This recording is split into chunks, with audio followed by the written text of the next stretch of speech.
Entonces, esta mañana vamos a hablar un poco sobre la inmunopatología por COVID-19 y vamos a hacer también un pequeño viaje a través de las clases de inmunología que hemos recibido en nuestra formación.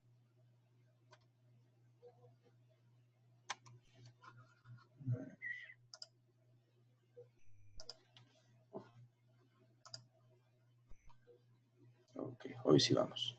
Vamos a comenzar hablando cómo se inició, cómo se dio a lugar todos estos eventos asociados a esta enfermedad COVID-19.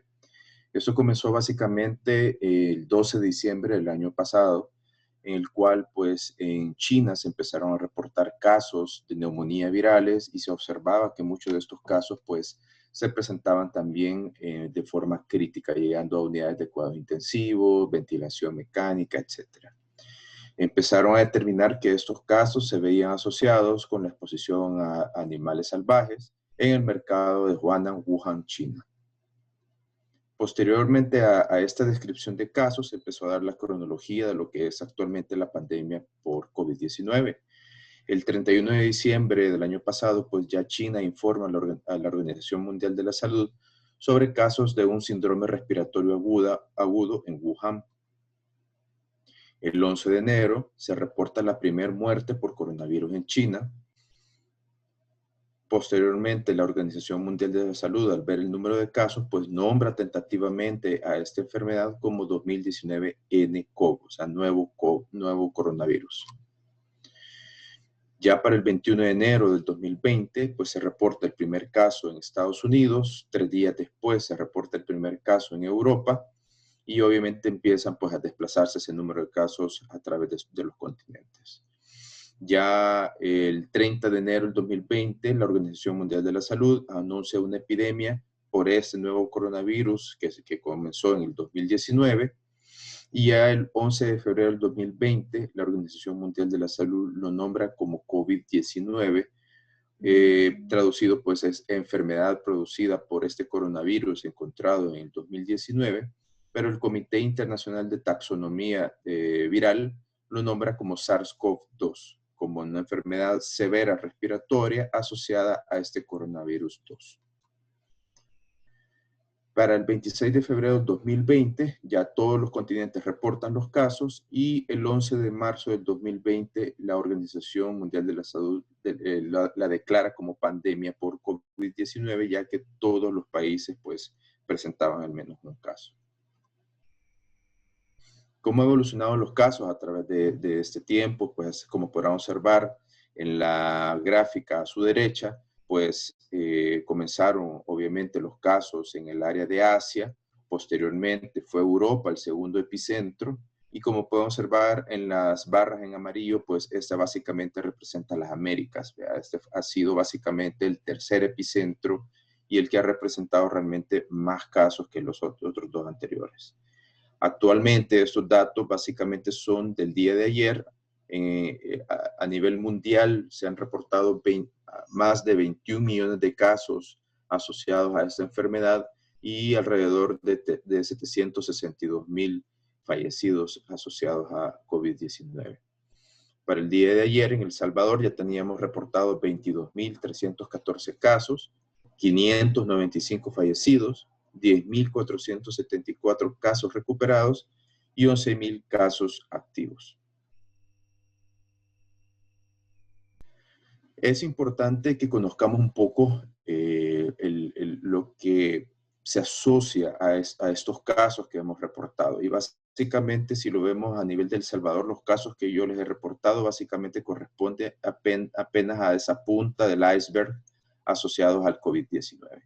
Hace poco la Organización Mundial de la Salud hizo un reporte muy interesante en el que hablaba que de los pacientes sintomáticos, que antes se consideraban básicamente que de los sintomáticos el 80% iban a ser leves y moderados, realmente continúa un poco esa proyección. 40% son leves, 40% son moderados. Hay un 20% de casos que son severos, dentro de ellos pues el 5% van a ser críticos, que son los que van a terminar en cuidados intensivos. Lo que no sabemos exactamente, antes se reportaba que eran 20% de los casos asintomáticos, pero realmente es bien difícil porque este 20% son los casos asintomáticos que se logran detectar. Ahí lo que no sabemos abajo de todo esto es cuántos casos asintomáticos andan básicamente deambulando ahorita, ¿verdad? Y cuántas de estos casos, cuántos pues básicamente alrededor de él, cuántos han sido también contagiados por esto mismo y se comportan de la misma manera. Se sabe de los pacientes que ya han sido detectados que el 24%, estoy hablando ya a nivel mundial, han presentado el 24% ya están recuperados, un 70% todavía se mantienen activos y el 6% alrededor del mundo se considera que es el dato que se tiene de fallecidos. ¿Cuál es la filogenia de este virus? Pues pertenece a otros coronavirus, a otras familias de coronavirus. Como pueden observar, pues que comparten material genético muy parecido. Actualmente hay 8 coronavirus que se han reportado desde 1960. 5 de estos básicamente presentan síntomas leves como cuadros gripales y que probablemente muchos de nosotros ya hemos estado en contacto de estos coronavirus que presentan cuadros leves. Y 3 están asociados a cuadros respiratorios severos, como es el MERS, como es el SARS-CoV y el actualmente SARS-CoV-2. Estos coronavirus pues, son de origen zoonótico, o sea, provienen de animales. El huésped natural básicamente son roedores y hay huéspedes intermedios. Y el huésped final pues somos nosotros, los humanos. El SARS-CoV-2 es, como había mencionado, pues su huésped natural son los murciélagos. El huésped intermediario, el pangolinus, y este coronavirus es un coronavirus SARS-BAT-like del orden nidovirus, familia coronavirus, género beta coronavirus y subgénero sarbecovirus. Esta es la estructura, así es como ustedes pueden observar que se presenta un coronavirus, la estructura de un SARS-CoV-2. Ya para abril del 2020 ya se habían secuenciado alrededor de casi 8,000 genomas en 67 diferentes países. Este es, perdón, un virus RNA monocatenario de sentido positivo que tiene un tamaño de 60 a 140 nanómetros y este es el genoma. Básicamente es un genoma pesado, casi 30,000 nucleótidos. Y este genoma básicamente permite la transcripción de 11 genes, 2 de los cuales va a codificar proteínas no estructurales, que básicamente son las que se contiene dentro de este virus. Y cada una de estas proteínas va a tener una importancia, tanto en la generación de transcriptasas, también de ciertas proteínas que van a tener un efecto en disminuir la activación también del sistema inmune innato, y vamos a tener también 9 genes que van a trasladarse básicamente en 9 proteínas, en diferentes proteínas de tipo estructural que le van a dar la forma a este virus. Y básicamente se le llama coronavirus porque tiene estas espículas, las proteínas S, que le dan la forma de una corona.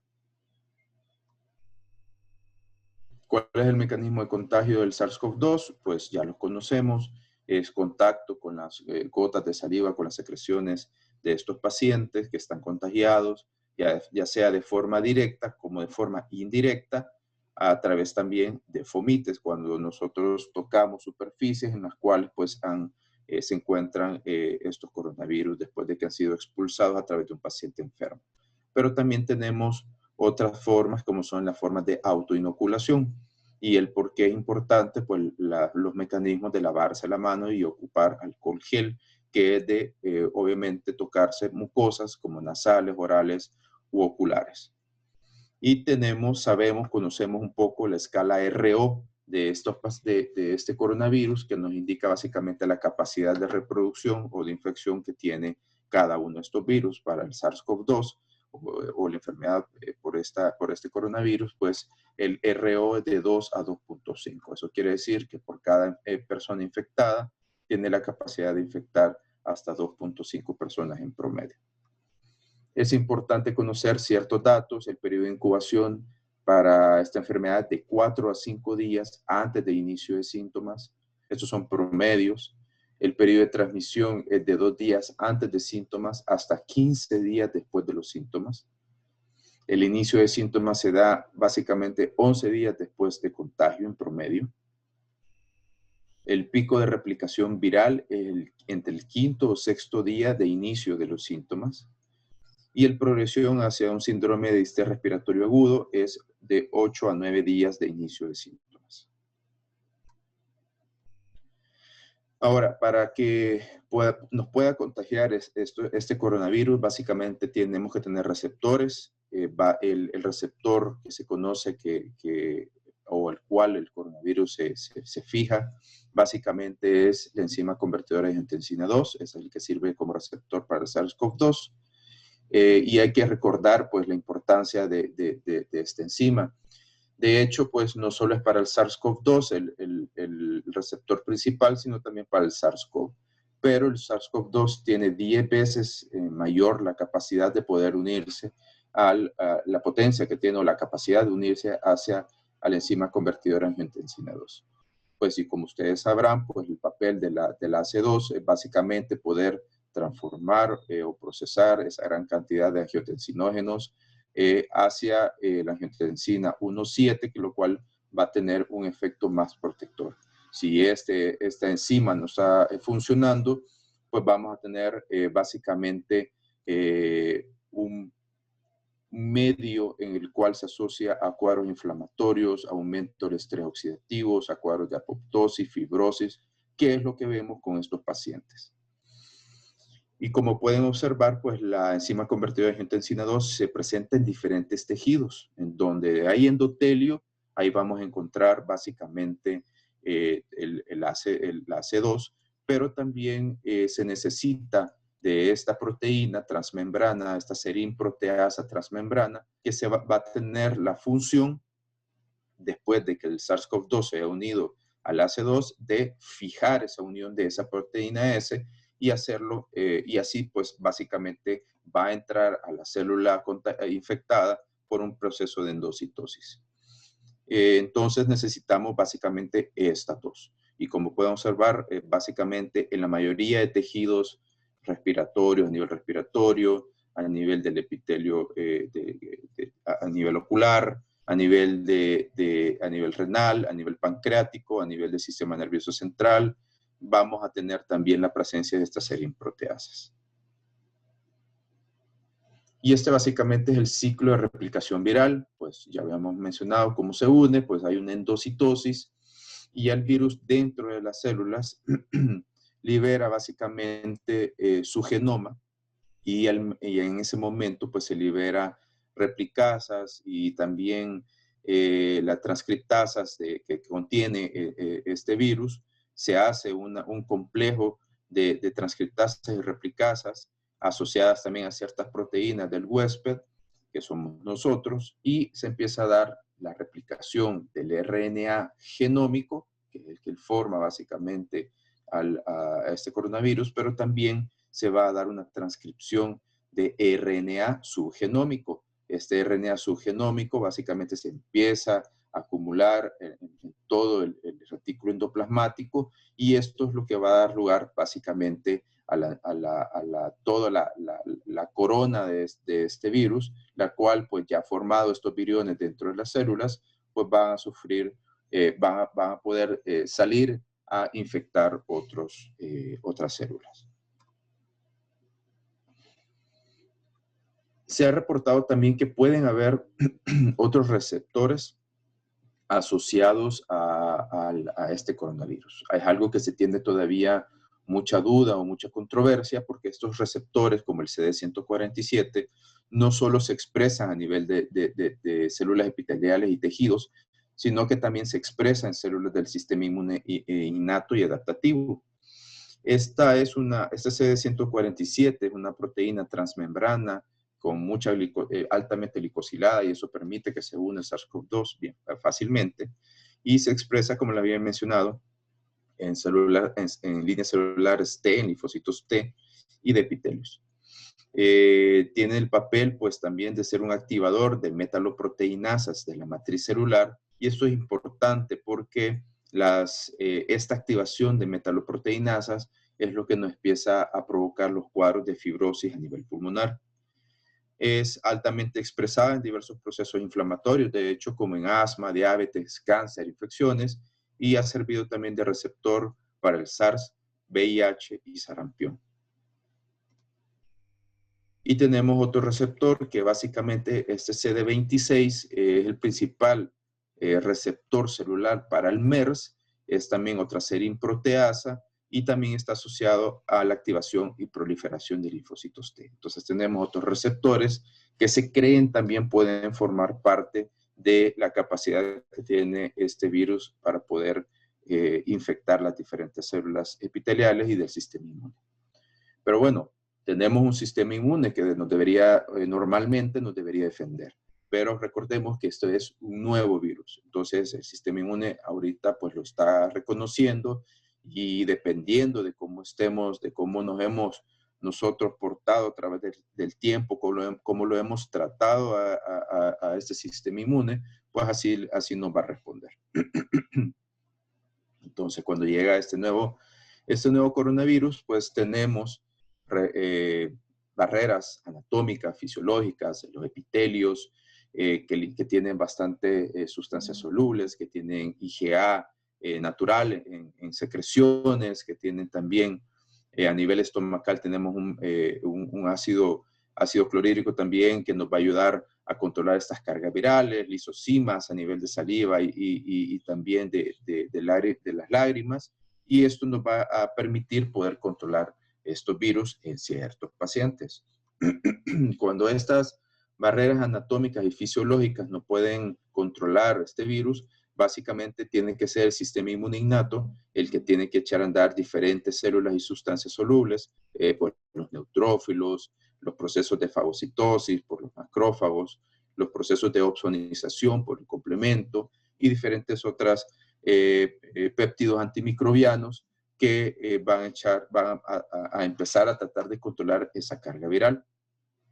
Y si no lo logra, pues van a empezar a trabajar otras células como las células dendríticas, como también células inmunes, células del sistema inmune adaptativo, tanto celular como humoral, para poder controlar esta carga viral. Vamos a ver qué sucede, perdón. Y bueno, cuando llega pues a esta parte del sistema inmune adaptativo, esta es la forma como usualmente se activa estas líneas. Pues vamos a tener una activación, como les había indicado, del linaje celular, en el cual pues va a depender de la naturaleza del antígeno, cómo se va a expresar estos linfocitos T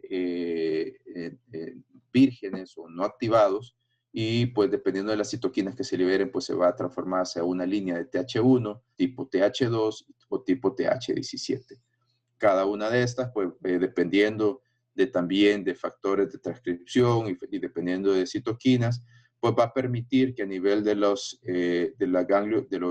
órganos linfoides secundarios se maduren también otras células, como son los linfocitos B, y vayan a dar también pues plasmocitos, y a partir de ahí también se van a liberar linfocitos T de memoria, linfocitos B de memoria, y los plasmocitos que van a liberar diferentes anticuerpos para poder controlar este virus. Y dependiendo del linaje activado, van a ser el tipo de anticuerpos que se van a liberar. Entonces, y esta es la forma en cómo pues, se activa el sistema inmune adaptativo.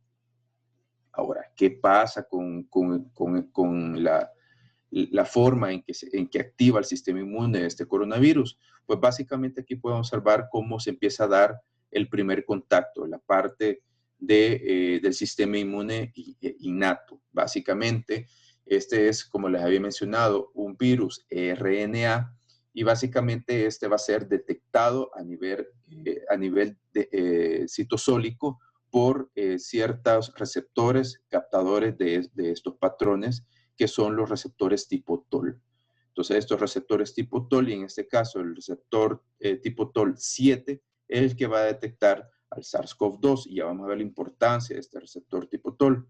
Entonces, al detectarlo, pues básicamente vamos a tener una activación de ciertas proteínquinasas y también del factor nuclear kappa beta, que estos básicamente nos van a llevar a que se empiecen a activar ciertos genes proinflamatorios y van a permitir la producción de interferones de tipo 1 y 3 y también de citoquinas. Entonces, estas citoquinas y estos interferones va a ser la respuesta antiviral primaria para que empecemos a controlar esa carga viral. Y esto pues nos va a dar la activación del sistema inmune innato. Pero, ¿qué es lo que se ha observado con el COVID-19? Básicamente es el tiempo de activación de esta respuesta de interferones. Si la respuesta de interferones se activa rápidamente, vamos a poder controlar esta carga viral. Siempre se van a liberar citoquinas porque obviamente vamos a tener que activar ciertas células, pero al poder controlar esa carga viral, la liberación de citoquinas no va a ser tan elevada, ya que se activaron el número de células necesarias para controlar esa carga viral, básicamente. Entonces vamos a tener un rápido aclaramiento viral, menos inflamación y vamos a tener una enfermedad leve. Si tenemos un retraso en la activación de estas interferones, entonces eso quiere decir que no va a poder aclarar rápidamente a esta carga viral. Vamos a tener una alta carga viral y entonces vamos a tener que echar a andar, vamos a tener que activar otras células. Eso quiere decir mayor inflamación y vamos a tener enfermedad severa, pues que es lo que estamos viendo en muchos pacientes. Y esto es un estudio muy bonito en el cual básicamente se quería hacer ver, perdón, cómo se activa o cómo se da esta respuesta de interferones. Esta imagen donde yo estoy señalando ahorita básicamente es el índice de activación genómica de los interferones y pueden observar que básicamente este es el grupo control, pacientes sanos, en barras en azul van a encontrar los pacientes leves y moderados, en violeta, pues básicamente los pacientes severos y en rojo los pacientes críticos. Y ustedes pueden observar la importancia de activación de los interferones. Aquí vamos a observar pues el interferón alfa 2, que son de tipo 1, cómo se activan más en los pacientes con enfermedad leve moderada, o sea que logran controlar mejor esa carga viral. Y aquí en estas gráficas vamos a observar que los pacientes estables o los pacientes que tienen una buena evolución clínica tienen una alta activación de interferones frente a los pacientes que tienen un empeoramiento de su enfermedad, que tienen un problema de no producir suficientes interferones en el momento adecuado. Y aquí pues podemos observar pues en estas otras gráficas la activación de diferentes células de los linfocitos citotóxicos, de los natural killer. Esto es para que vean la importancia de la respuesta celular. Y eso también tiene sus implicaciones cuando hablamos posteriormente en la medición que queremos hacer de qué pacientes han desarrollado capacidad de protección. Y ya vamos a hablar posteriormente de eso. Aquí podemos observar también las gráficas, activación de linfocitos CD8, de natural killer, y aquí pues vamos a encontrar la activación de los linfocitos B, cuyo marcador es el CD19. Y estos, pues como pueden observar, entre más intensa sea la enfermedad o más severa, mayor es la necesidad de activar los linfocitos B para que generen anticuerpos. Y pues se han hecho diferentes estudios. Esto es un estudio muy reciente, bien importante, sobre la parte de activación de interferones. Estos son básicamente 4 pacientes, 4 hombres que presentaron enfermedad severa por COVID-19. Estos pacientes eran pacientes jóvenes de 26 años, sin antecedentes médicos, con enfermedad severa, que terminaron en ventilación mecánica los cuatro y uno de ellos falleció. Y esto que es algo que se había reportado, porque pacientes que básicamente deberían de poder salir rápidamente adelante con la enfermedad, terminan con este grado de severidad. A estos pacientes básicamente lo que se les hizo fue una secuenciación genómica y básicamente lo que se secuenció principalmente fue el exoma. El exoma es la parte activa de nuestro genoma y ahí podemos encontrar básicamente lo que nos diferencia de otras personas. Entonces ahí podemos encontrar las variantes genómicas, ya sea polimorfismos de nucleótido único, que nos indican si puede presentarse o no una enfermedad. Y básicamente en estos pacientes lo que se encontró es que tuvimos variantes, ellos tuvieron variantes de pérdida de función del gen que expresa los receptores TOL tipo 7. Si se acuerdan, en el cromosoma X, si se acuerdan, estos receptores TOL son los importantes para poder detectar a estos virus y poder echar a andar pues la respuesta inmune innata. Entonces estos pacientes tenían una disfunción en su respuesta a interferones. Y así es como se da entonces cuando se empieza a presentar la infección por SARS-CoV-2. Ya vimos cómo infecta el SARS-CoV-2 a estas células. Y las células básicamente van a defenderse, van a tratar de defenderse. Estas células epiteliales entran en un proceso de epiroptosis, que es lo que empieza a liberar diferentes otros patrones moleculares. Estos son por daño, los DAMPs. Y estos básicamente van a activar otras células epiteliales, los fagocitos, los macrófagos, perdón, que están asociados o relacionados a estas áreas, u otras células endoteliales. Entonces, estas células entran en el proceso de epiroptosis, liberan el RNA viral, van a liberar también el DNA del huésped y otros péptidos que van a hacer que se active el sistema inmune innato u otras vías del sistema inmunológico. Entonces, básicamente, entramos en activación de todas estas células y se empiezan a liberar diferentes citoquinas, interleuquina 6.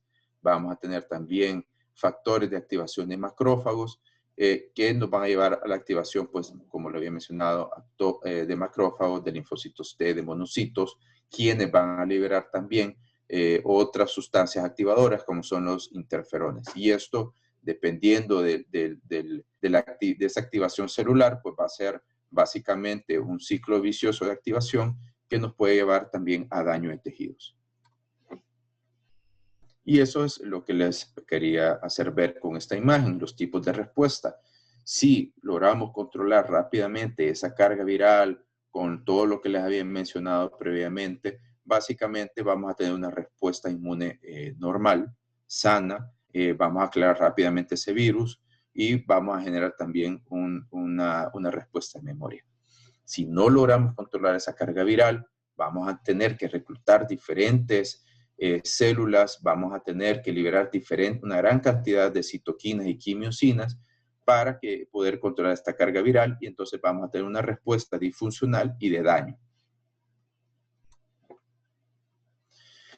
Y este es un artículo reciente de unos investigadores de la Universidad de Yale, en los cuales pues, se evaluaron pacientes con enfermedad severa por COVID-19 frente a pacientes con enfermedad moderada. Y esto es algo que quisiera que es bien importante en esta respuesta por COVID-19. Si se recuerdan, cuando se activaban estos linfocitos T, teníamos 3 vías, TH1, TH2, TH17. Pues en los pacientes severos por COVID-19, básicamente se activan las 3 vías y se activan de forma con una gran desregulación. Eso quiere decir que tenemos 3 vías activadas contra este virus. Entonces tenemos la tipo 1, la TH1, que vamos a tener una gran activación de monocitos, una gran liberación de interferones. La tipo 2, que vamos a tener una gran activación de eosinófilos, los cuales tienen bastantes sustancias tóxicas, como las eotaxinas, como la catiónica proteica, etcétera, que nos pueden causar daños en tejidos. Y por eso es que muchos de estos pacientes severos van a tener cuadros de eosinopenia. Y tenemos también el tipo 3, que son también el linaje, los TH17, que básicamente van a activar a los neutrófilos. Entonces, algo que hemos estado viendo con ciertos colegas es que estos pacientes tienen una persistencia, los pacientes severos y críticos tienen una persistencia en la activación de neutrófilos y monocitos, y se ha reportado, el día de ayer estaba revisando unos artículos que indicaban que la forma de activación de estos neutrófilos y monocitos es también muy alterada, por decir así, o no muy bien regulada, y eso hace que estos pacientes, por por eso presentan estos cuadros bien de mal pronóstico, de hecho. Y bueno, cuando se empiezan a activar los macrófagos, pues si no se logra controlar esta carga viral, vamos a tener este término que han oído, que es el síndrome de activación macrofágica, que básicamente se va a dar una activación por diversos puntos, se va a dar activación a partir de otras células, por una activación propia, ya que los macrófagos tienen esa capacidad de fagocitosis, van a tener los receptores listos para poder procesar este virus y empezar a hacer este proceso de fagocitosis, van a también a tener reconocimiento a través de complejos inmunes, a través de los receptores FC que tienen sobre toda su superficie. Y obviamente nosotros tenemos normalmente inmunoglobulinas naturales que andan solubles y lo que hacen es unirse a diferentes estímulos antigénicos y pues se reconocen y se activan los macrófagos. Y lo que se ha observado también es que ante este proceso el macrófago, y esto es una hipótesis que se tiene, es que también empieza a expresar mayor número de receptores, tanto AC2 como CD147, que es el que les había mencionado previamente, y eso activa otra vía de inflamación, que son los inflamasomas. Y estas inflamasomas tienen la capacidad de empezar a producir una gran cantidad de interleuquina 1 beta, de tanto forma autócrina como parácrina, y esto activa todavía más macrófagos. Entonces, básicamente, al activar tantos macrófagos, ellos también van a empezar a liberar diferentes citoquinas, que son las que están asociadas con la tormenta de citoquinas. Y aquí podemos observar en el mismo estudio que les había presentado las diferentes citoquinas que se producen primordialmente. Aquí podemos observar la tasa de producción de interleuquina 6 en estos pacientes. Ustedes pueden observar que entre más severo, mayor es la tasa de producción de interleuquina 6, pero no es la única. En este estudio no lograron realmente hacer una medición de interleuquina 1 beta porque es bien inestable el lograr esta interleuquina para poder medirla. Y tenemos otras quimiosinas que son necesarias para la activación también de neutrófilos y monocitos, como les había indicado. Pero en este estudio de Yale pudieron hacer mejor medición de la interleuquina 1A y B. Y ustedes pueden observar la importancia que tienen también estas citoquinas para la activación o la respuesta inmunológica en COVID-19. Lo interesante que ellos hicieron es que también hicieron una tabla de valores predictivos para mortalidad asociados con esta producción de citoquinas. Y como podrán observar, la predicción con la interleuquina 6, que es la que más se había asociado al inicio con esta patología, pues no es tan predictiva como pueden ser las mediciones de otras citoquinas que tienen la capacidad de activar monocitos, como es la CCL2, o también, por ejemplo, lo que les había mencionado, la asociada a la activación de los inflamasomas, como la interleuquina 1 beta. Entonces, como podrán observar, interleuquina 1,6 no es la única vía o la única citoquina asociada con este proceso. Y bueno, cuando se da esta tormenta de citoquinas, pues obviamente se van a activar otras células, los natural killers, los linfocitos citotóxicos, los linfocitos TCD4, y estos mismos van a liberar más citoquinas. Y al liberarse más citoquinas, puede llevar a diferentes alteraciones, como un aumento de la eritrofagocitosis a nivel medular, más mielopoiesis, disminución de la eritropoiesis, por eso que estos pacientes entran también en anemia, y ese también es un signo de alarma en estos pacientes. Se empiezan a dar alteraciones vasculares y empiezan a dar básicamente una coagulación intravascular diseminada que nos van a llevar a un fallo de órgano. Y básicamente esto que están viendo aquí es una linfohistocitosis hemagofagocítica secundaria a este cuadro viral. Y bueno, ya sabemos que en esta respuesta inmunológica, pues después de haberse activado y eliminado, básicamente estas células tienen que entrar en apoptosis para no seguir dañando los tejidos, y vamos a tener células de memoria. Entonces, sí va a haber una respuesta de memoria tanto celular como humoral, que eso ya vamos a hablar posteriormente. Y bueno, pero esta respuesta humoral también puede ser adecuada si básicamente se controla rápidamente esa carga viral. Vamos a tener esa capacidad de neutralización, vamos a tener también la capacidad, dependiendo de la cantidad de virus que tengamos, pues vamos a tener la necesidad de activar otras vías a través de estos anticuerpos, y vamos a tener respuestas citotóxicas asociadas por estos anticuerpos, y también de otras respuestas asociadas a fagocitosis también por estos anticuerpos. Entonces podemos tener una respuesta antiinflamatoria adecuada o una respuesta inflamatoria que nos va a dañar más tejidos. Y esta es básicamente la gráfica de respuesta humoral que se presenta por COVID-19. En rojo ustedes van a tener básicamente el pico de proyección de la replicación viral, y vamos a observar cuándo se empieza a dar la producción de IgM, que se empieza a dar básicamente entre los 7, 10 días de enfermedad, la producción de IgA y de IgG, que básicamente esta va a ser nuestra huella inmunológica. Básicamente el pico de IgM es en el 7º día de enfermedad, y de IgA y de IgG básicamente el 10º y 14º día de la enfermedad. Eso también es otro estudio en el que básicamente no me voy a detener mucho. Lo que les quería hacer ver en este estudio es la capacidad de respuesta por anticuerpos o respuesta humoral que tienen estos pacientes. Y este estudio es bien interesante porque tenían pacientes que hicieron donación, o sea, tenían guardadas plasma de ciertos pacientes del 2019. Este laboratorio hizo también obtención de plasma de pacientes sanos donadores. Hicieron muestreo de los expuestos familiares de los pacientes que tenían enfermedad moderada y severa. Y podrán observar que obviamente entre más severa es la enfermedad, en verde básicamente son los pacientes moderados y en ocre los severos, pues más se expresaba la capacidad o la activación de la respuesta humoral. Pero en rosado podemos observar que estos son los expuestos, los familiares de estos pacientes, son asintomáticos. También va a haber una respuesta humoral.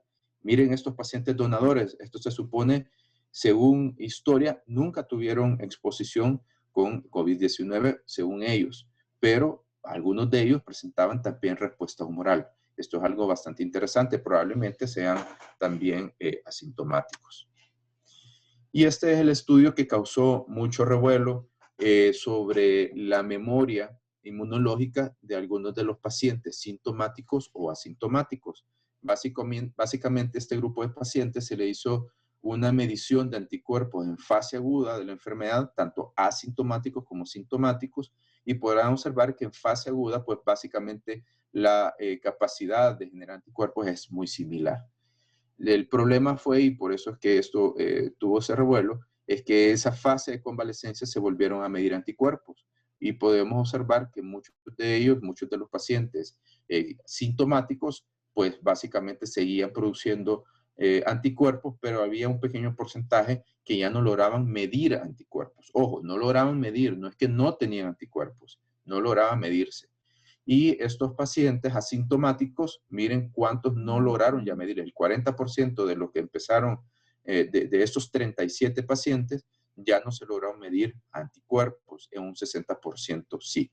Y eso es lo que ha causado mucho revuelo de decir cuánto tiempo va a ser esta memoria humoral. Pero ya vamos a ver algo. La memoria inmunológica no solamente es humoral, no solamente es por la producción de anticuerpos, que es aquí abajo, porque esta memoria de células B va a depender de la expresión de citoquinas y factores de transcripción.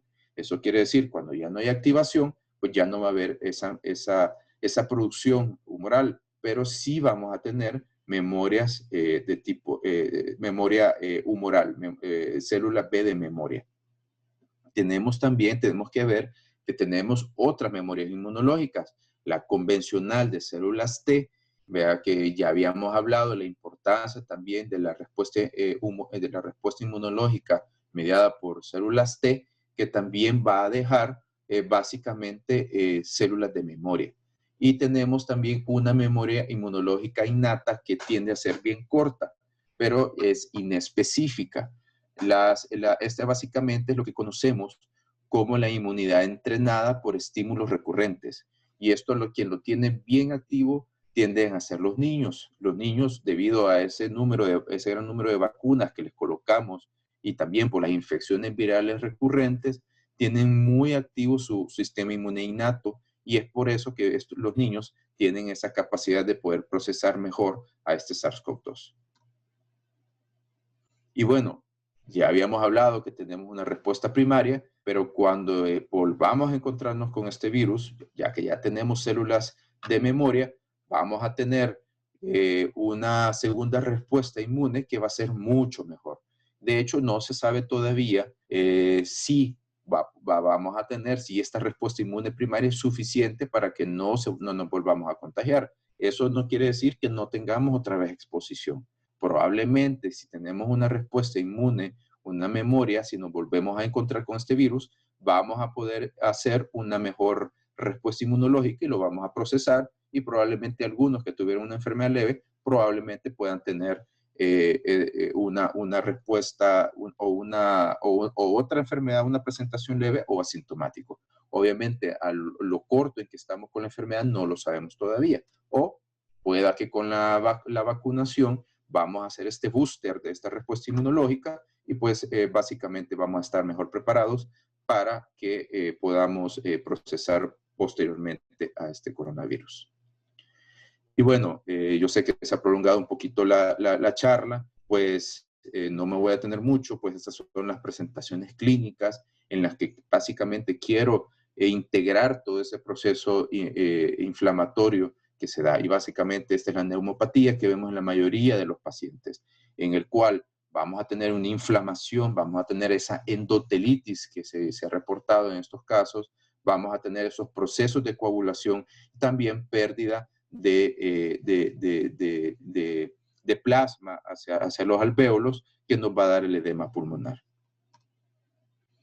Y a esto asociado, pues vamos a tener los eventos también de procoagulatorios, ¿verdad? En el cual, pues, básicamente esto se da porque el SARS-CoV-2 tiene un alto tropismo por todas estas células que van a presentar el AC2, y como estas células, neumocitos tipo 2, están muy asociados a la vasculatura, básicamente todo el pulmón, estos pacientes tienen la capacidad de generar esta respuesta de coagulación. Entonces, básicamente, cuando se activan estos monocitos, aquí en este caso son monocitos, liberan factores tisulares para empezar a activar la vía de coagulación extrínseca. Se van también van a haber quimiosinas y factores atrayentes celulares, que lo cual van a hacer es que van a entrar en contacto también con las células endoteliales, y eso también va a hacer que se liberen más factores tisulares, más inflamación de estas células.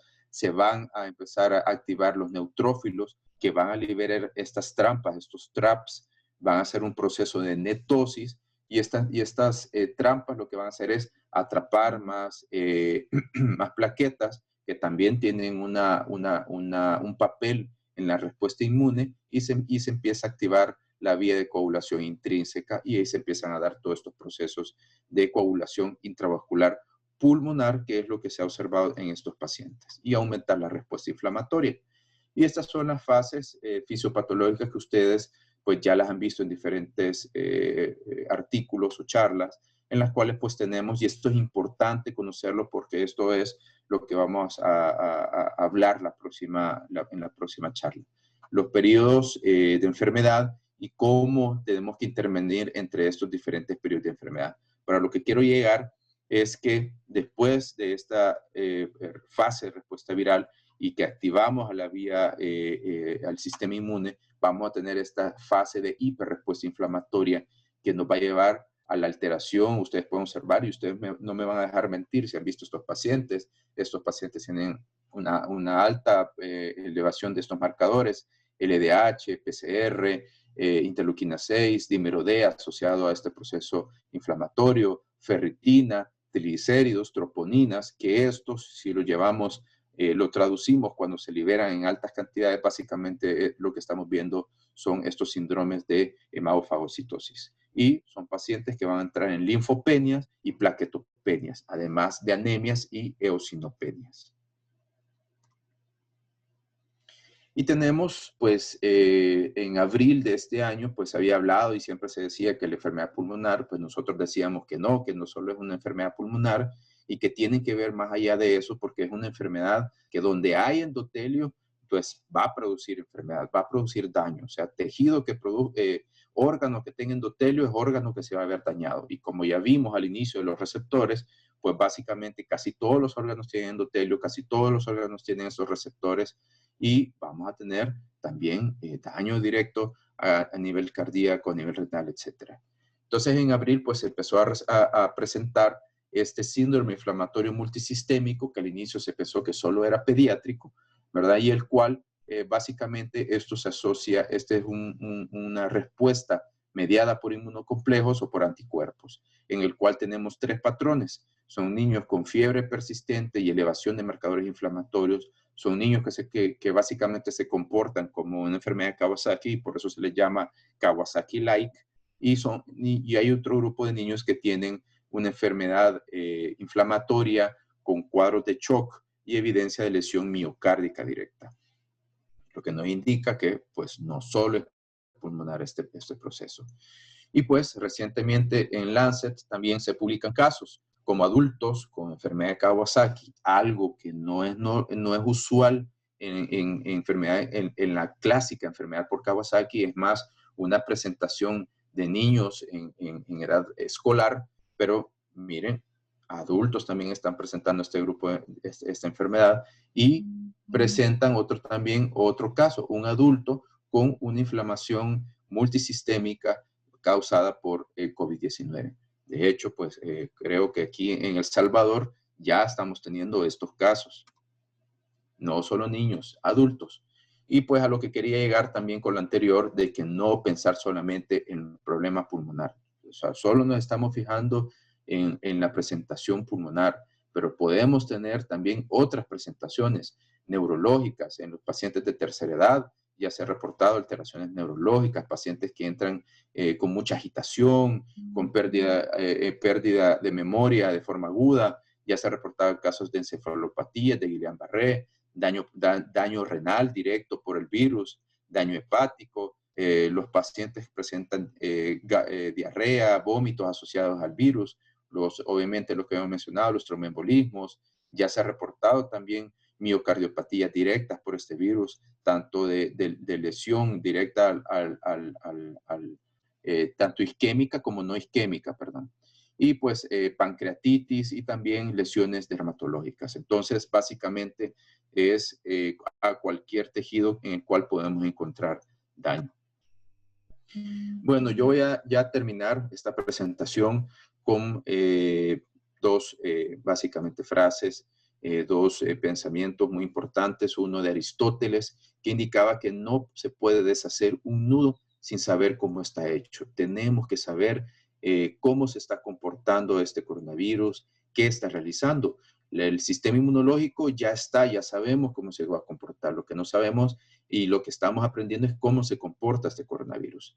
Pero algo que decía Claude Bernard, que básicamente es él lleva el nombre de la universidad donde yo hice mi formación de alergia e inmunología. Básicamente Claude Bernard decía que los efectos varían con las condiciones que los provocan, pero las leyes no cambian, nuestro sistema inmune no cambia. Los estados fisiológicos y patológicos se rigen por las mismas fuerzas, se diferencian solo por las condiciones especiales bajo el cual las leyes vitales se manifiestan. Y esto es importante tenerlo en cuenta. Mis mensajes para esta mañana son que el SARS-CoV-2 es un virus que tiene un alto tropismo celular por los receptores a los cuales se une. Y hay una palabra clave en todo esto, el tiempo, el timing, el tiempo en el cual se da la respuesta inmune innata. La carga viral es algo importante también. Y por eso los médicos que están en primera línea, el personal de salud en general que está en primera línea, son los que tienen básicamente mayor riesgo porque la carga de viral de ellos es mucho mayor. las características propias del coronavirus y los factores de riesgo de los individuos son los que condicionan la evolución y severidad de la enfermedad. El evento fisiopatológico letal no es la carga viral, sino que es la respuesta inmune aumentada y desregulada. Y el tratamiento de COVID-19 debe ser holístico y multidisciplinario. Si nos quedamos que solo uno puede manejar esta enfermedad, que solo el tal o tal especialidad, pues entonces vamos a tener mayor letalidad. Tenemos que aprender a trabajar en equipo para que podamos para que se puedan sacar adelante a todos estos pacientes. Y bueno, yo me despido, no completamente, creo que entramos a la mejor fase, que es la fase de preguntas, y pues siempre la recomendación, ahí dejo mis datos, y que pues quédense en casa. Muchas gracias.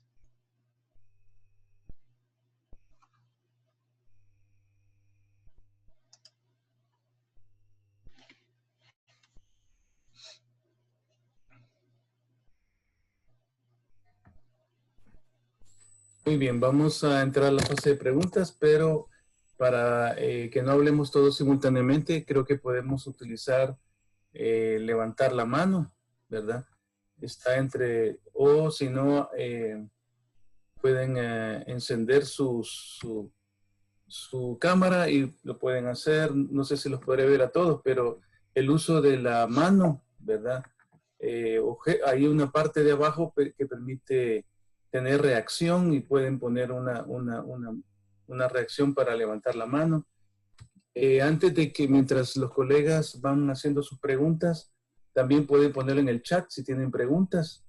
Yo le quería hacer una pregunta, doctor. En el síndrome de Kawasaki del adulto, básicamente es una enfermedad por componentes complejos inmunes, ¿verdad?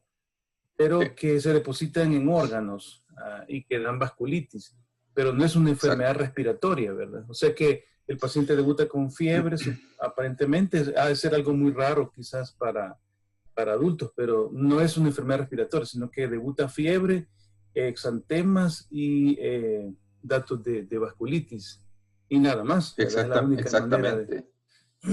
De hecho, ha sido bien particular la presentación, tanto en niños y adultos no se tienen muchos datos todavía, se están recolectando. Aún en niños no ha sido particular la presentación, porque hemos tenido en adolescentes y hemos tenido también en lactantes, cuya edad no es la usual, preescolares, lactantes. Adolescentes ha sido a quienes más ha afectado y básicamente también ha habido mortalidad asociada con estas presentaciones clínicas.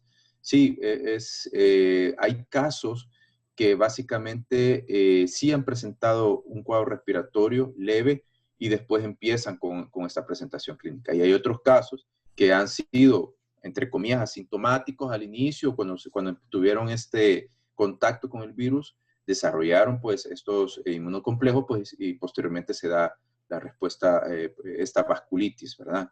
Que ya se da básicamente 2-4 semanas después. Lo interesante de esta presentación clínica y que muchos países en Europa pues nos ha indicado, desgraciadamente no hacemos caso a lo que nos dice, no aprendemos de las experiencias de otros países, básicamente la meseta de casos en niños se empieza a dar un mes después de la meseta de casos de adultos. O sea que, ojo, si ahorita, como no tenemos datos reales de parte de las autoridades de salud de nuestro país, pero si ahorita es el proceso de meseta, ojo que vamos a tener un gran número de casos dentro de las próximas 2-4 semanas en niños y adolescentes. Muy bien. Hay una pregunta aquí que me hacen, dice, gracias por la ponencia, felicidades, me dicen, mi duda va en relación a la reinfección o la reactivación de la enfermedad en el esquema de aparición en los 30 días que suceden, digamos, durante el periodo de la enfermedad o en algún momento, ¿verdad? La reinfección. No, creo pues que tendremos... Sí, perdón. Sí, perdón, doctor. Al momento, pues, no se conocen, se están reportando casos sospechosos de reinfección.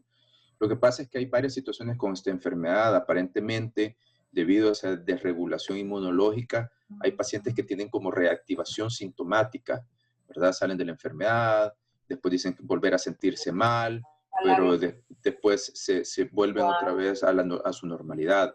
Hay otros pacientes que básicamente ha indicado que han tenido otra vez otro cuadro similar y que se les toma una PCR en tiempo real, sale positiva. Entonces, es que ese será todavía el problema de la PCR en tiempo real, que lo que mide básicamente es el RNA viral, ya sea de un virus activo o restos de RNA que nosotros podemos todavía estar expresando en nuestros tejidos. Entonces, muchas veces esa expresión o esos restos virales pueden quedar por cierto tiempo, pueden durar hasta 21, 28 días. Eso no quiere decir que sean contagiosos, solo son restos virales. Entonces, a veces pues se les toma prueba, hay como todavía un malestar y me salió positiva, me volví a infectar. Probablemente solo son restos virales los que están midiendo. Entonces, a veces eso todavía hay que evaluarlo. Creería yo que el mejor momento de evaluar si hay una reinfección sería de los 3 meses en adelante después de esta primera infección que ya fue detectada, o sea, que realmente fue detectada, porque el problema es que tengamos también algún otro, y ese uno, si ustedes se acuerdan de la imagen del iceberg, hay un gran número de pacientes que se manejan de forma ambulatoria sin prueba, pero no sabemos si son COVID-19, no sabemos si fue una influenza, no sabemos si fue un rinovirus, si fue un ecovirus, lo que sea, y que le dio diarrea, ¿verdad? Entonces, y ante el miedo, pues mejor lo clasificamos como coronavirus sospechoso y lo manejamos como tal, pero probablemente no lo fue. Entonces, y este paciente básicamente lo trataron como coronavirus, le dieron la cajita feliz, se fue a la casa y después, posteriormente, realmente presenta la enfermedad y dice, hey, me dio 2 veces, pero no sabemos porque la primera vez no tuvimos una prueba objetiva para hacer el diagnóstico. Entonces, quedaron muchos sin diagnóstico y ese es un gran problema que tenemos al haberse atrasado este número de tomas en nuestro país. Sí, se están tomando pruebas ya en esta etapa de agosto, cuando la pandemia comenzó cercano a marzo. Hay una pregunta aquí, dice, perdón, voy a apagar un audio por aquí. Dice, entonces preguntan, ¿cuánto es el promedio de duración de la inmunidad, tanto humoral como celular? Es una pregunta de la doctora Sonia Isabel Marroquín. Lo que podemos, no se conoce. ¿Cuánto tiempo la humoral? La humoral es la que podemos medir. Por eso es lo que se había estado haciendo en el club con los kits que habían donado. Básicamente eso es lo que se estaba haciendo mediciones cuantitativas. La mejor manera de evaluar una respuesta humoral es con mediciones cuantitativas. Entonces, no sabemos todavía porque nosotros vamos comenzando. Lo que sí se sabe de la experiencia con la enfermedad por SARS-CoV es que esa respuesta podría durar entre 3 meses hasta 2 años. Habían pacientes que presentaban todavía anticuerpos 2 años después. ¿Qué se sabe de esto? Es que básicamente va a depender de muchas cosas. Si una enfermedad sigue presentándose en un área, o sea, sigue de forma endémica, vamos a seguir teniendo ese booster inmunológico todo el tiempo. Entonces vamos a poder seguir desarrollando anticuerpos todo el tiempo. Pero si una enfermedad se presenta una vez en el tiempo, esa respuesta no es que la aprendamos al 100%, porque esto es como el sarampión, ¿verdad? En el cual nosotros desde hace cuánto no vemos sarampión en el país, y hace años. No sabemos cuál es nuestra respuesta humoral realmente. Sabemos que vamos a tener memoria inmunológica por las vacunas, ¿verdad? Pero no sabemos cuánto tiempo nos va a durar. Entonces, por ejemplo, ¿qué es lo que sucedió el año pasado? El año pasado tuvimos crisis de paperas, tuvimos brotes de paperas en los universitarios y en ciertos centros penitenciarios. ¿Qué quiere decir? Que no había habido un estímulo antigénico natural desde hace mucho tiempo y obviamente sí se presentó enfermedad. O habían algunos que no se habían vacunado y permitieron que se diera la enfermedad. Entonces, ¿qué pasa con varicela? Nosotros los médicos que estamos expuestos frecuentemente, y sobre todo los pediatras, que estamos frecuentemente expuestos a estos antígenos por estos niños, pues vamos a tener también una memoria inmunológica cada vez más activa. Obviamente con la edad vamos a ir perdiendo esa capacidad de procesamiento y tener esa memoria inmunológica adecuada. Pero al punto que quiero llegar es que lo que no podemos medir es esa respuesta celular. Esa respuesta celular no la logramos medir. Es bien difícil medir. Entonces, si tuviéramos, y es bien caro, si tuviéramos la capacidad de medir nuestra respuesta celular y humoral, les apuesto que tuviéramos más pacientes que nos indicarían que sí están protegidos, entre comillas. Ahora, ¿cuánto tiempo va a durar? No sabemos. No sabemos. La ventaja que tenemos con este SARS-CoV-2 es que porque es bien grande su genoma, es bien difícil que mute, como por ejemplo influenza, o por ejemplo rinovirus, que por eso es que es necesario estar vacunando frecuentemente. Entonces, no lo sabemos todavía y ya vamos a ver, ojalá que solo una o dos vacunas sean suficientes para crear memoria a largo plazo. Sé que el estudio, hay un estudio inglés que mostraba que después de 3 meses, solo el 17% de los pacientes habían tenido anticuerpos neutralizantes, pero eso no significa necesariamente que sea signos de reinfección, sino que es la aparición de la posibilidad de una respuesta de inmunidad celular, que es la segunda etapa, ¿verdad? No significa que sea reinfección, porque si el 80% de personas pierden su inmunidad, ya para el tiempo que llevamos de pandemia, ya tendría que haberse diagnosticado con claridad más casos de reinfecciones, ¿verdad? Si en 3 meses se pierde la inmunidad, ya para el tiempo ya tendríamos que tener un montón de casos reinfectados. Y no es así, aparentemente. Aquí el único caso fue el del enfermero del San Rafael, a quien yo conozco, que él decía que se había contagiado. Yo creo personalmente, o sea, no es que seamos blindados y una vez y ya no vamos a enfermarnos. La exposición que tienen los de primer línea, esa alta carga viral, fue bien importante y probablemente él lo que hizo fue esa doble curva en cual tuvo una primoinfección, generó cierta obviamente, huella inmunológica, cierta memoria inmunológica, y por la alta carga viral, pues entró en contacto nuevamente y básicamente lo que hizo es procesó esa segunda exposición, ¿verdad? Entonces, es probable, o sea, y muy probablemente los que desarrollemos una buena memoria inmunológica, muchos de estos recontactos probablemente los vamos a poder procesar de forma leve o asintomática. Eso es lo que se podría presentar en estos casos, pero necesitamos darle el tiempo para ver cómo se sigue comportando este virus, ¿verdad? Patricia Valle preguntaba esto, con respecto, creo que es de los reportados en enfermeros, ¿verdad? El cuadro clínico. Y ella pregunta, ¿y la reinfección podría ser más severa que la primera o menos severa?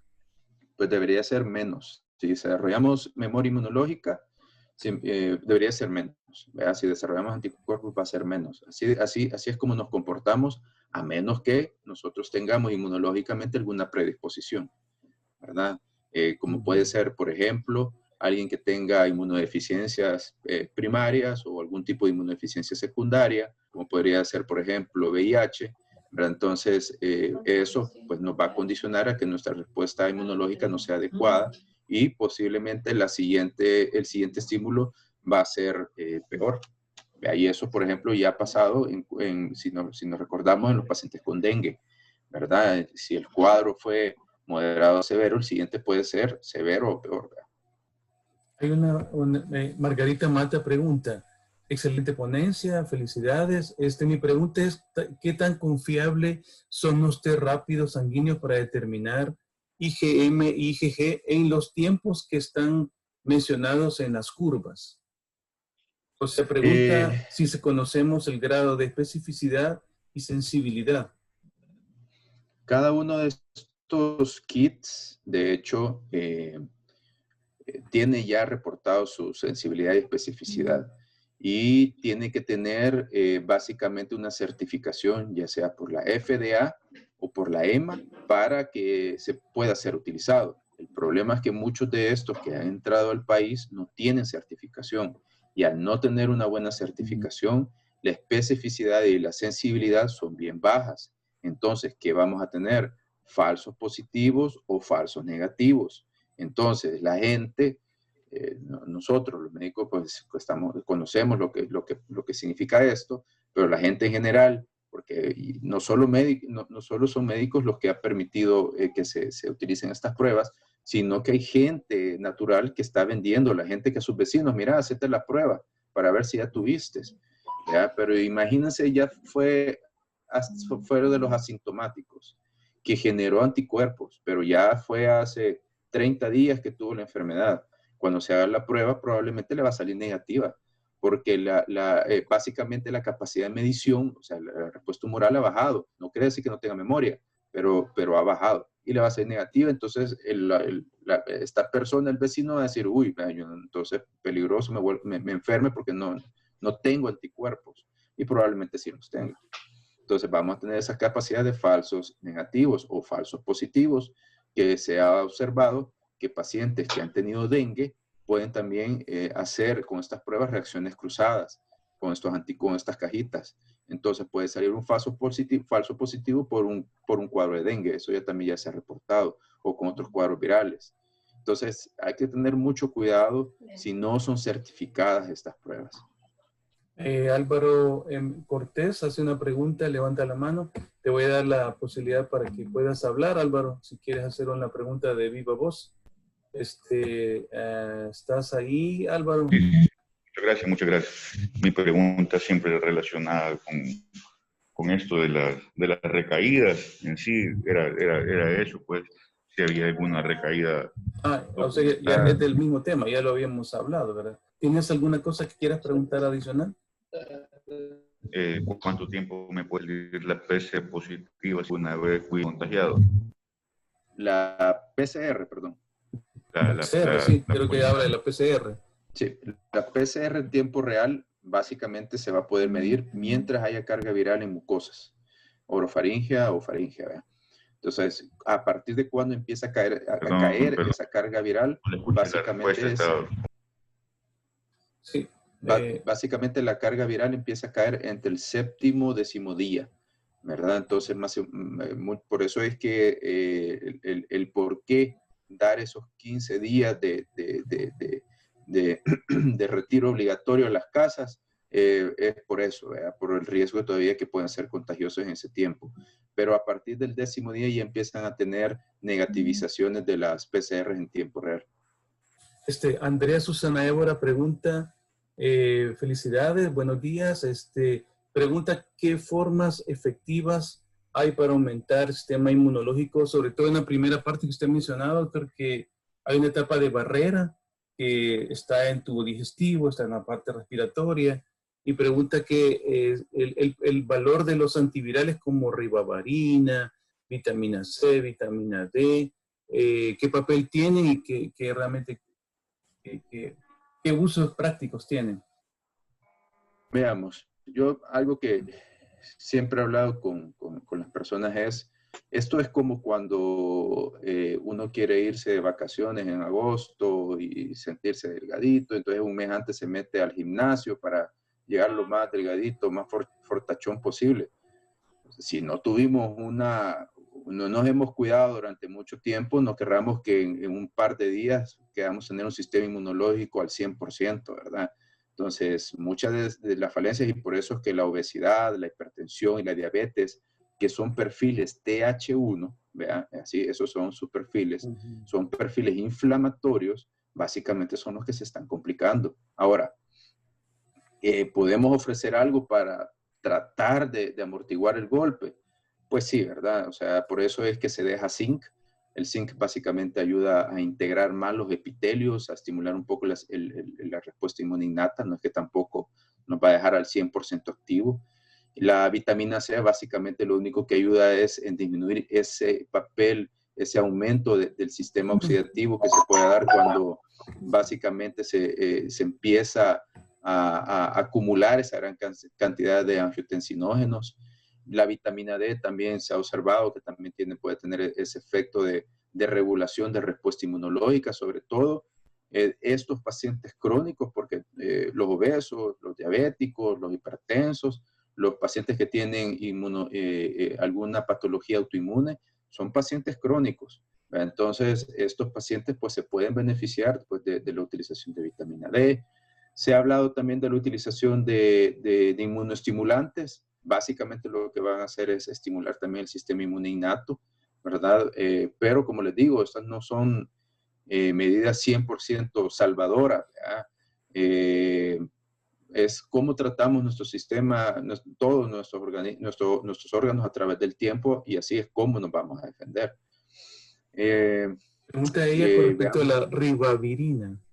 La ribavirina, perdón.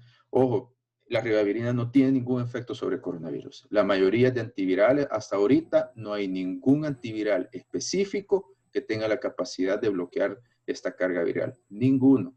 Entonces, esta utilización de ribavirinas, hay unos que han ocupado el oseltamivir, que solo va a funcionar si hay una coinfección con influenza, porque puede haber coinfecciones virales, pero si no, no va a funcionar. ¿Verdad? Entonces, no van a tener ninguna amantarina y todo eso, no va a tener ninguna función. Y eso ya hay estudios de ribavirina que se iniciaron a inicios de años y que no tuvieron ninguna función.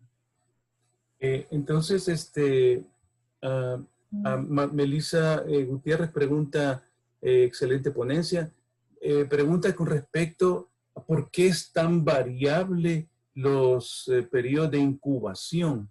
Unos son muy cortos y otros son tan largos. Y pregunta, bueno, que hay una reciente publicación de que hay unos que pueden ser superiores a los 20, 25 y otros más quizás. ¿A qué se debe esa gran dispersión de variabilidad si el virus tiene un mismo mecanismo de acción?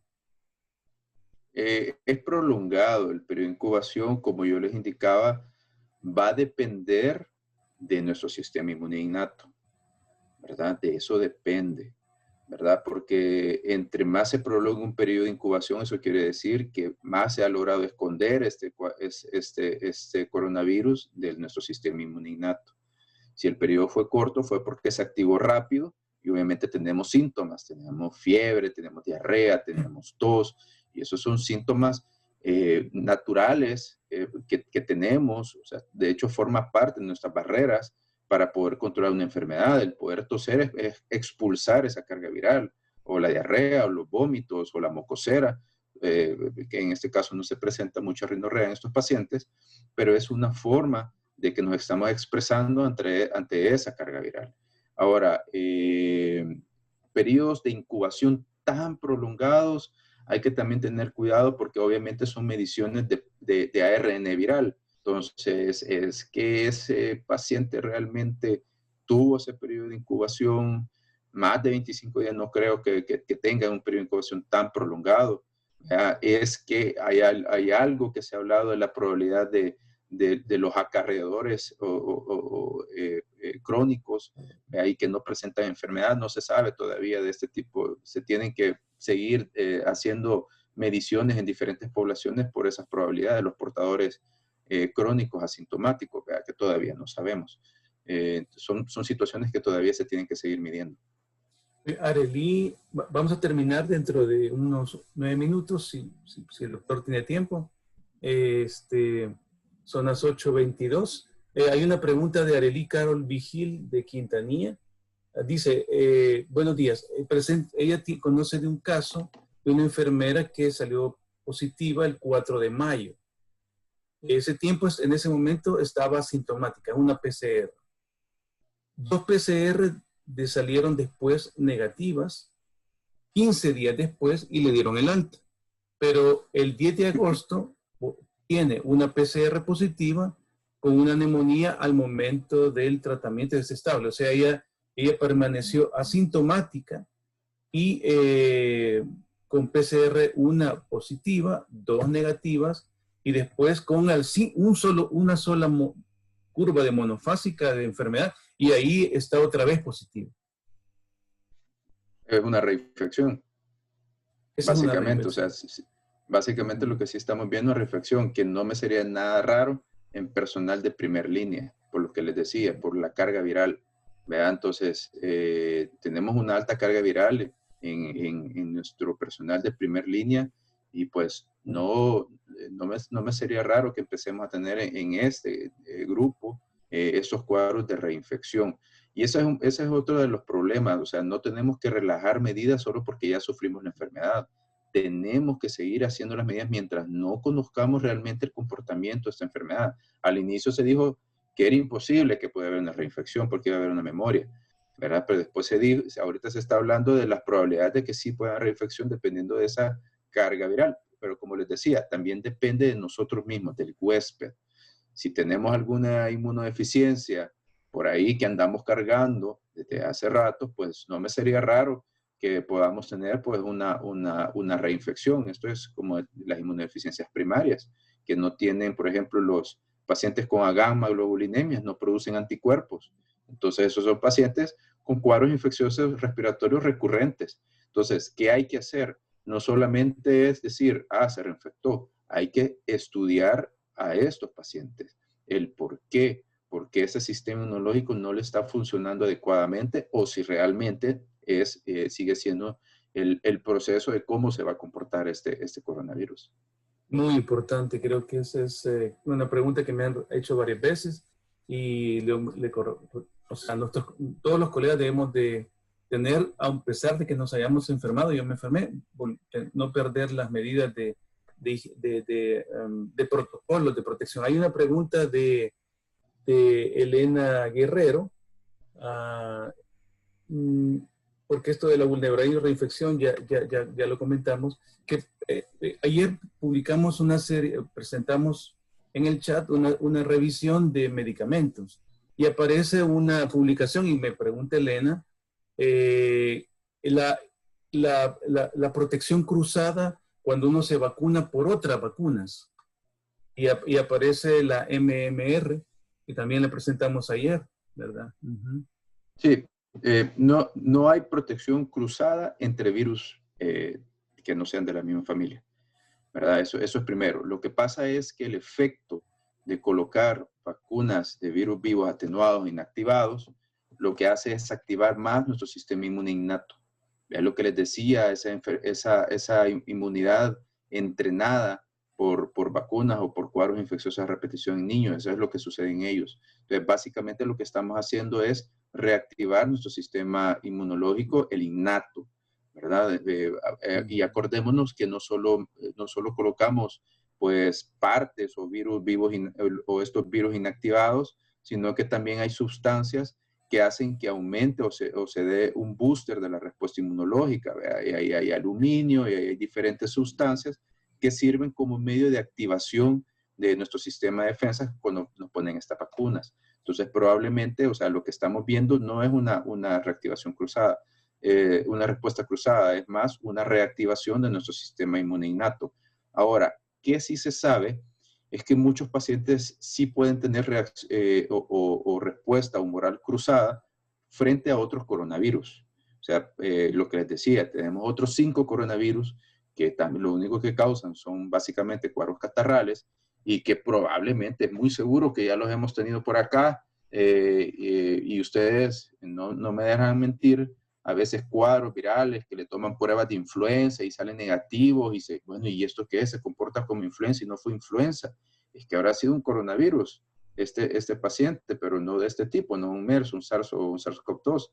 Puede haber sido otro tipo, puede haber sido cualquier otro virus. Y si fue un coronavirus, pues obviamente sí se sabe que puede haber cierta capacidad de crear una respuesta humoral cruzada. Y por eso es que hay algunos que se pueden comportar de esa manera asintomáticos.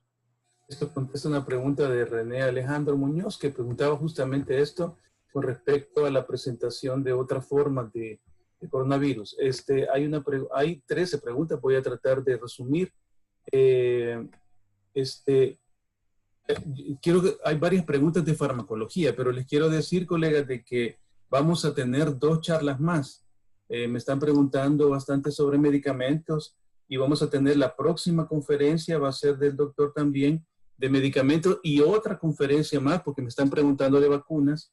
y vamos a tratar ese tema ahí. Hay una pregunta con respecto a que en la descripción de la presentación, esto lo pregunta varios colegas, Mónica Hernández pregunta esto, Margarita también. Dice, si el virus tiene un sistema de activación predominantemente por la espícula S, y esta tiene que ver bastante con los epítopos y está bastante que ver con el receptor de angiotensina. Pero pregunta, si hay tantas mutaciones, estos nuevos coronavirus, este que tenemos, esta enfermedad que tenemos en El Salvador, ¿es la misma que estaba en China o la que está en Estados Unidos, o es otra forma diferente? ¿Cómo podemos saber? Por lo que yo sé, por lo que he leído filogenéticamente hablando, no es la misma. Los virus tienen esa capacidad de adaptarse al huésped, a la situación del huésped, a las regiones, vamos a hablar así. Y es por eso que yo siempre he dicho que siempre es importante que nosotros hagamos estudios de nuestras poblaciones y no solo nos tengamos que basar de otras poblaciones.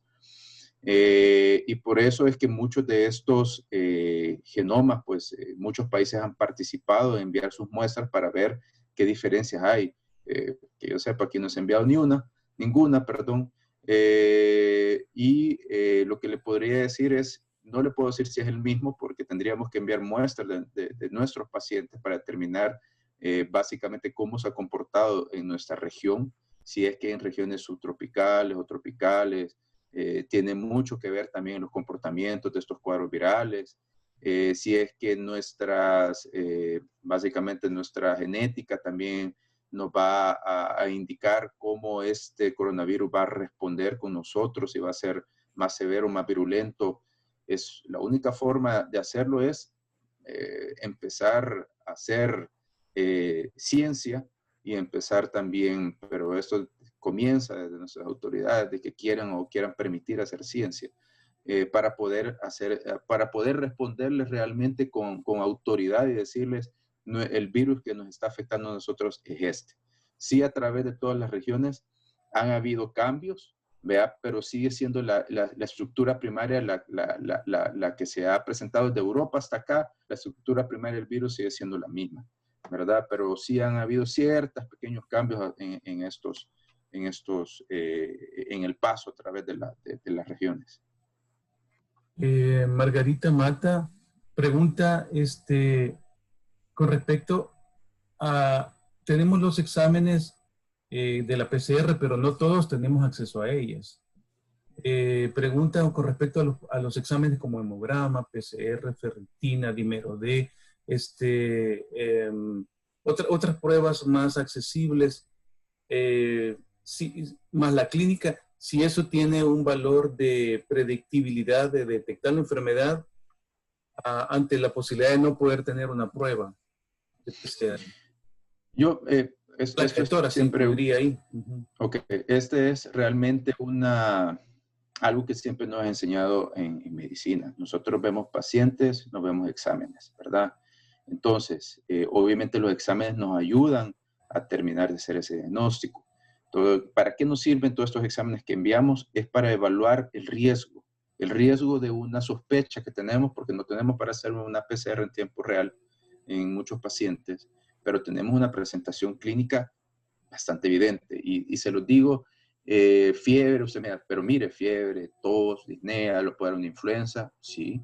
La rinorrea no es usual en SARS-CoV-2, tiende a ser más usual en una influenza, por ejemplo, un rinovirus, ¿verdad? Esas son situaciones que uno tiene que ver en clínica para decir, es que vamos entrando por acá. Tengo diarrea, ok. Hemos tenido pacientes con influenza que tienen el cuadro respiratorio y diarrea también. Pero algo que ustedes, y no me van a dejar mentir, tienen con estos pacientes es la hiposmia o anosmia súbita, esa ageusia súbita. Sinceramente, yo no lo he visto en otras enfermedades así de súbito. Pero hay que preguntar antecedentes, pacientes con rinosinusitis crónica, rinitis alérgicas que tienden a tener hiposmia. es bien fácil que con un rinovirus pierdan el olfato, y cuando pierden el olfato tienden a perder el gusto. Es bien fácil. Por eso hay que también evaluar los antecedentes. Ahora, debido a la capacidad de estimulación del sistema inmunológico, estos exámenes nos pueden dar esa pauta de qué tan severa puede ser la enfermedad, pero eso les va a determinar a ustedes a decidir si ese paciente es un paciente que ustedes pueden manejar de forma ambulatoria o es un paciente que ustedes tienen que urgentemente enviarlo a un centro hospitalario. Por ejemplo, les voy a poner un caso, un paciente que séptimo día de enfermedad, él ha tenido fiebre, tuvo 2 días de fiebre, tuvo diarrea, tuvo vómitos, ageusia, ¿verdad? Y tiene artralgias. Vienen ustedes, le toman exámenes y les sale básicamente una neutrofilia, una monocitosis, y el paciente, perdón, ya presenta disnea, perdón. Tiene una neutrofilia, una monocitosis, tiene una PCR de 100, tiene una ferritina de 1500, tiene un dímero D triplicado. Ese paciente está teniendo una tormenta de citoquinas y en 24 a 48 horas ese paciente va a tener necesidad de oxígeno, sin duda. Pero eso, les digo, les está dando una proyección. Tengan cuidado que ahí esa cajita feliz no les va a hacer nada a esos pacientes. Van a seguir progresando. Diferente es, y vamos al otro lado, y este es un paciente que yo tuve. Paciente, perdón, 16 años, que se me presentó con fiebre, osteomialgias, artralgias, cefaleas. Esa fue la única presentación clínica, ¿verdad? Entonces, llevábamos ya 5 días de fiebre y ella me dice que ese día había presentado regla, ¿verdad? Nada más, pero en abundancia. Entonces, mando exámenes. Mi sospecha ante la pandemia fue también, obviamente, explorar la probabilidad, pero ya 5 días de fiebres, cefaleas, osteomialgias, bueno, le vamos a hacer estudio para dengue. Ya, vamos a ver. Entonces, ¿qué es lo que pasa? Fíjense, me reportan una LDH de 1000, me reportan una ferritina de 5000 y me reportan un leucograma leucopénico con linfocitosis y plaquetopenia de 88,000. Estamos en 5.º día de enfermedad. Esa progresión no es de un SARS-CoV-2, esa progresión es de un dengue. Y me reportan la IgM para dengue positiva. Vean, entonces, ¿qué es lo que tengo? Un dengue. Ok, lo ingreso. Hay otras enfermedades. Exacto, lo ingreso, lo manejo, pero lo interesante fue que cuando lo envié a ingresar al diagnóstico, no me lo quería ingresar por la ferritina, porque si hay una ferritina de 5000, entonces ¿esto qué es un COVID?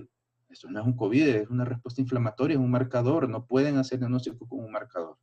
Entonces, ¿qué le hicieron hacer a la paciente? De todas maneras, se lo tenía que enviar por las probabilidades, pues tomarle una placa de tórax para ver si no tenía algún hallazgo. La placa de tórax limpia, ella nunca había tenido síntomas respiratorios, lo ingresamos y se comportó como un dengue. En 5 días estaba de alta, ya habían subido las plaquetas, o sea, tampoco esa es una progresión de SARS-CoV-2, ¿verdad? Y básicamente todos los marcadores de inflamación iban para abajo. Entonces, a lo que voy al final es, nuestra clínica tiene que ser la predominante. Y en base a esos exámenes, nosotros determinar si es otra enfermedad o si es un COVID-19, si nos va a ayudar para determinar la progresión probable que va a poder tener ese paciente. Bueno, vamos a terminar acá. No hemos pasado el tiempo, pero creo que hay varias preguntas. Pero son la pregunta de Tania Borja, Karen, Elena, Sandra Vladimir, con respecto a farmacología y todo lo que me preguntan de fármacos, vamos a resumir todo. Me preguntan sobre ivermectina, ¿verdad? Otra vez, pero vamos a tener la charla de esto para el próximo sábado. Por favor, les pido que cuando ingresemos pongan su nombre completo, no el nombre del aparato dispositivo, porque así evitamos que nos hackeen las cuentas. Una pregunta, la última, dice de Sandra Sánchez, dice, doctor, dice, otra paciente tuvo tres pruebas positivas de PCR, nasofaringias, en un periodo donde ella estaba asintomática. Una cuarta prueba le salió negativa a los 45 días de la primera prueba. Dice, pero, ¿qué dice? Una paciente tuvo 3 pruebas de PCR, positivas, nasofaringias, ella asintomática. Y a la cuarta prueba fue negativa a los 45 días de la primera prueba, ¿verdad? Yo creo que es la evolución natural de la positividad de la PCR. Positiva, Sí. paciente, o sea que no todos los pacientes que tienen PCR positiva necesariamente tienen que tener síntomas. Esa es la pregunta de la doctora. Sí, o sea, no todos los que tengan una prueba positiva, o sea, pueden ser asintomáticos. Y ese es el otro que lo que preguntaba, por qué ahí veo que 45 días después de la primera prueba, lo que no sé es que las otras 3, ¿en qué periodo se tomaron? Porque si se tomaron en los primeros 10, 15 días de enfermedad o desde que se tomó, pues pueden salir positivas, es lo que les decía. O sea, el aclaramiento nasofaringeo comienza a los 10 días, hay algunos que se les prolonga, ¿verdad? Que pueden ser hasta 21 días, ha habido reportes hasta de 28 días. Eso sí, usualmente los que más se han reportado prolongados han sido pacientes con cuadros sintomáticos severos, ¿verdad? Lo que habría que ver, pues, es en qué tiempo se tomaron esas otras pruebas y después, pues, salió ya a los 45 días, pues, ya salió negativa. Y lo que habíamos hablado, lo que no se sabe todavía es los acarreadores crónicos asintomáticos, pero no sabemos si son acarreadores de virus activos o si nada más lo que estamos teniendo es acarreando todavía esos restos virales en nuestras mucosas, es lo que no sabemos. Una pregunta, cuando dice acarreador, ¿es lo mismo que portador asintomático? Sí. Sí. Bueno, vamos a terminar. Quizás yo le voy a hacer una pregunta mía. La enfermedad es típicamente respiratoria, ¿verdad? O puede asociarse con otros sitios de entrada como tubo digestivo, ¿verdad? Pero ¿podría existir la posibilidad de que un paciente tenga entrada por sistema nervioso central, por ejemplo, encefalitis, sin tener síntomas respiratorios? Sí, de hecho ya se ha hablado de esas probabilidades, sobre todo en los pacientes que presentan anosmia y ageusia, sobre todo anosmia, perdón, por que puede haber básicamente una invasión directa a nivel de vías nerviosas y sabemos que pues a nivel de, bueno, usted, el doctor González, Sí, sabrá sí, mucho mejor que yo, esa relación a nivel del bulbo olfativo hacia el área del sistema nervioso central. Entonces sí, ya se ha hablado de esas probabilidades. De hecho, se ha hablado de los pacientes que presentan anosmia, ese riesgo que puedan presentar después manifestaciones neurológicas, ¿verdad?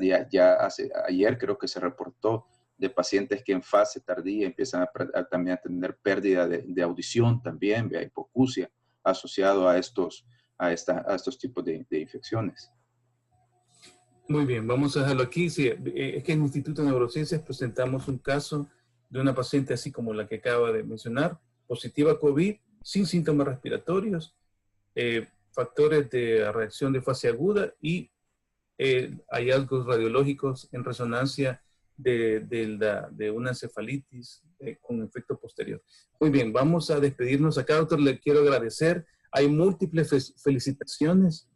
Me preguntan si puedo yo enviar la ponencia a los que me lo pidan. Claro.